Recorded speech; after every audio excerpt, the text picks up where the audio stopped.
Hello friends.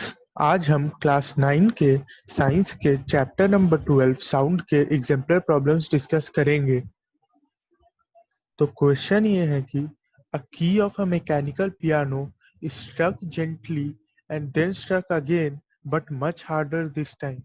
In the second case, A, sound will be louder but pitch will not be different. B, sound will be louder but pitch will also be higher. C, sound will be louder but pitch will be lower. D, both sound and pitch will remain unaffected.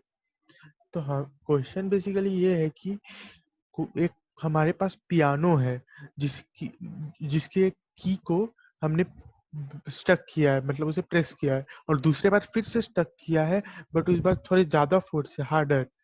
तो हमें बताना है कि जब हमने दूसरे बार stuck किया है तो साउंड जो है वो लाउडर होगा या कम होगा, और जो उसकी पिच होगी वो कैसी होगी, ज्यादा, कम या डिफरेंट। तो आइए इसके सॉल्यूशन समझने की कोशिश करते हैं। तो हमें पता है कि पिच जो होता है वो फ्रीक्वेंसी पे डिपेंड करता है। The pitch depends upon the frequency of the particular key which is being hit and hence there would be no change in the pitch of sound. तो हमें पता है कि पिच क्या होता है, मतलब पिच किसी की वॉइस में कितनी श्रिलनेस या सॉफ्टनेस होती है। तो हमें पता है कि पिच जो होती है वो फ्रीक्वेंसी पे डिपेंड करती है। तो फ्रीक्वेंसी क्या होता है, नंबर ऑफ वाइब्रेशंस पर सेकंड। उससे उसका कितने फोर्स से स्ट्रक किया है इससे तो कोई लेना देना नहीं है। तो इसलिए फ्रीक्वेंसी में कोई चेंज नहीं होता है, इसलिए there is no change in the pitch of sound. Okay, but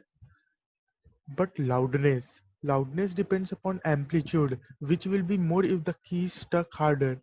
The key will vibrate with more amplitude when struck harder. तो जब हम उसे ज्यादा फोर्स से स्टक करेंगे, बहुत हार्डली दबाएंगे, तो उसका एम्पलीट्यूड बेसिकली वाइब्रेशन का ज्यादा होगा। The amplitude will be more. So जो, और हमें पता है कि लाउडनेस जो है वो एम्पलीट्यूड, वाइब्रेशन के एम्पलीट्यूड पर डिपेंड करता है। तो जब एम्पलीट्यूड ज्यादा होगा तो लाउडनेस ज्यादा होगा। तो hence the loudness will increase but pitch will not be different. So sound will be louder but pitch will not be different. Option A, yes, that is given. Thank you.